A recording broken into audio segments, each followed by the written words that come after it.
Hey guys, welcome to new vlog, kitchen cleaning vlog. तो मैं यहाँ पे मॉर्निंग का किचन क्लीन कर रही हूँ। सुबह पे जैसे कि काफ़ी काम रहता है और किचन में जहाँ से सामान उठाती हूँ वहाँ पे नहीं रख पाती हूँ। जहाँ पे टाइम मिले वहीं पे देती हूँ, क्योंकि बहुत ज़्यादा काम हो जाता है सुबह पे। तो यहाँ पे देख सकते हैं आप, पूरा किचन फैला हुआ है।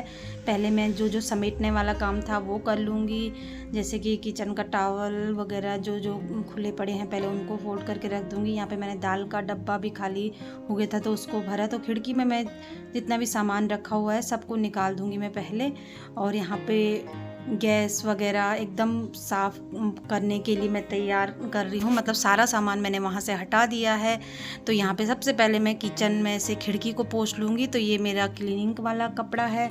जो किचन क्लीनिंग में एक दो कपड़े ऐसे होते हैं जो मतलब साफ़ नहीं होते हैं, जिससे हम गैस साफ़ करते हैं, स्लैब साफ़ करते हैं। तो ये वही वाले कपड़े रहते हैं मेरे। तो इससे मैं कर दूँगी पहले किचन की खिड़की को साफ़, क्योंकि यहाँ पे तेल वगैरह के छींटे पड़ जाते हैं। तो उसके बाद मैं तेल के कंटेनर को अच्छे से पोंछ करके रख देती हूँ। जो मुझे पोंछने वाले रखते हैं तो वो रख देती हूँ। अभी मैंने एक दिन किचन क्लीनिंग का और ऑर्गेनाइजेशन का वीडियो बनाना है, तो अभी बहुत जल्द मैं वो वाला वीडियो लाऊंगी। तो फिर यहाँ पर हो गए हैं जी टमाटर बहुत ही सस्ते, तो 80 रुपये किलो हो गए हैं टमाटर।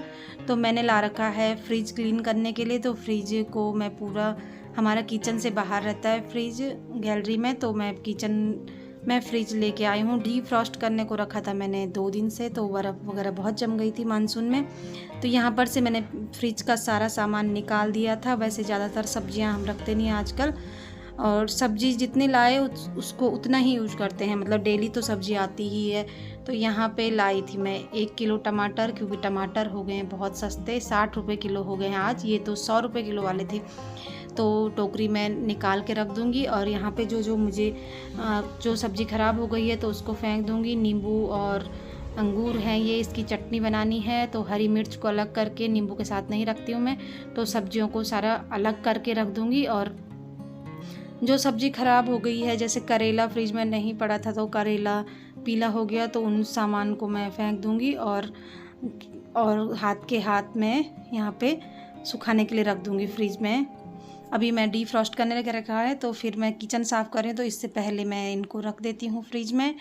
तो फिर उसके साथ साथ मैं यहाँ पे किचन के जो बर्तन हैं उसको भी निकाल के रख दूँगी कुछ और कुछ मैं उसी दिन साफ़ करूँगी जब मुझे ये फ्रिज क्लीनिंग करनी है। तो फ्रिज क्लीनिंग का वीडियो मैंने पहले शेयर किया हुआ है, आज मैं नहीं करूँगी। तो अब बारी आई बर्तन धोने की। तो मोटे मोटे जो बर्तन हैं, आज मेरे बर्तन वैसे ज़्यादा नहीं हैं क्योंकि मैंने एक बार के धो लिए थे सुबह पे। तो जो बर्तन हैं खाली वो वाले साफ़ कर लूँगी। और यहाँ पे मैं यूज़ करती हूँ गाला का स्क्रबर। गाला और स्कॉच ब्राइट ही मैं ज़्यादातर यूज़ करती हूँ। तो इससे मैं कुकर को मांजती हूँ और बर्तन वगैरह के लिए। तो यहाँ पे मैं कुकर वगैरह साफ़ करके रख देती हूँ, और हाथ एक एक करके मैं बर्तन धो रही हूँ, एक एक करके मैं साफ़ करती जा रही हूँ, जिससे कि मेरे को थोड़ा आसानी हो जाती है। नहीं तो एक साथ कभी मैं पूरे के पूरे बर्तन एक साथ मांजूँगी, तो कभी मैं कुछ बर्तन मांज के लगातार हाथ के हाथ धोती जाती हूँ।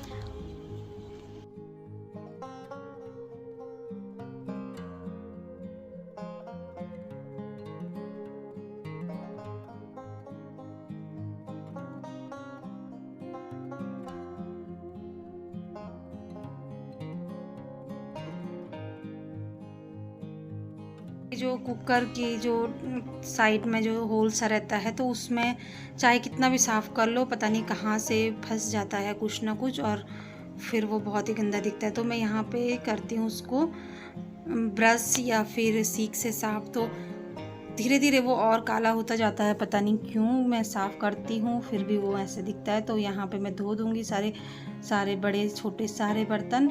और बर्तन ये है मेरा नॉन मॉड्यूलर किचन है, तो फिर ज़्यादा स्पेस नहीं है इसमें। तो सामान बर्तन वगैरह के लिए मैंने एक बड़ी टोकरी रखी है और एक स्टैंड रखा है।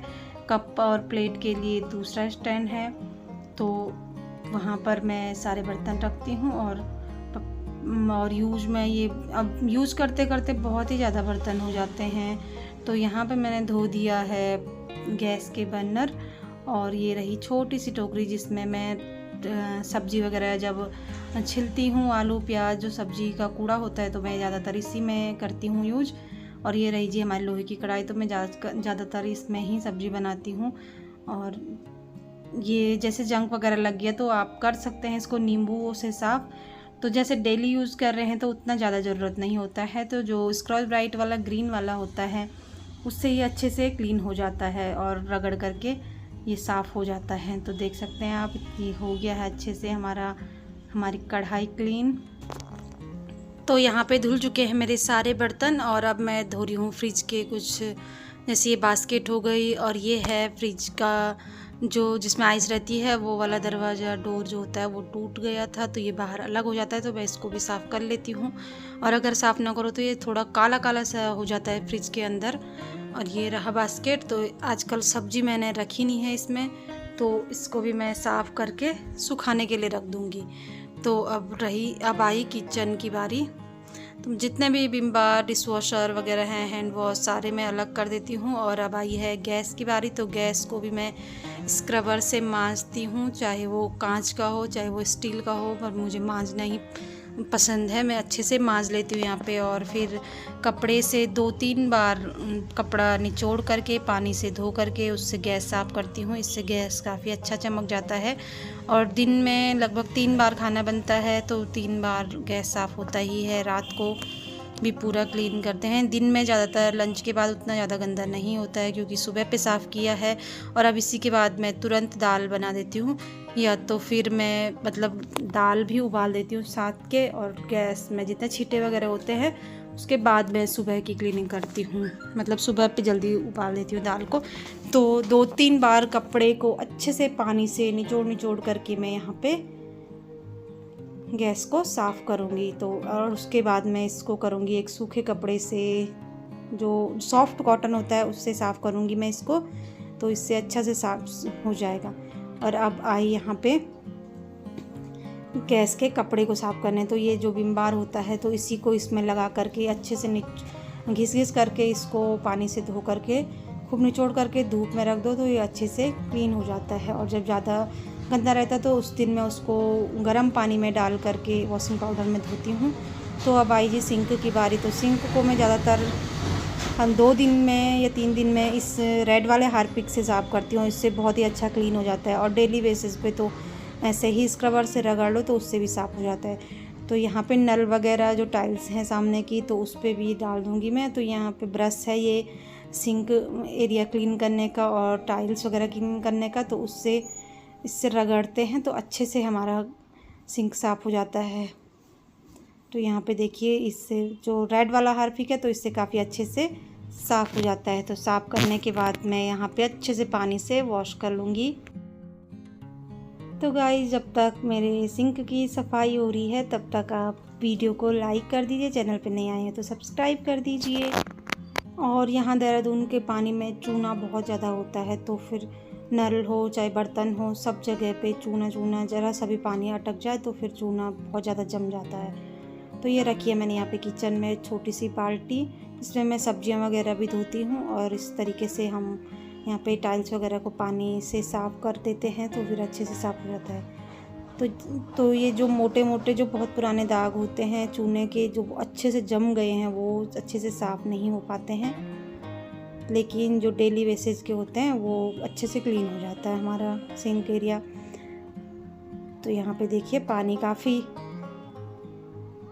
यूज़ करती हूँ मैं किचन में, चाहे बर्तन धोना हो चाहे पोछा मारना हो चाहे सिंक धोना हो, मुझे तो बहुत सारा पानी चाहिए होता है। और तभी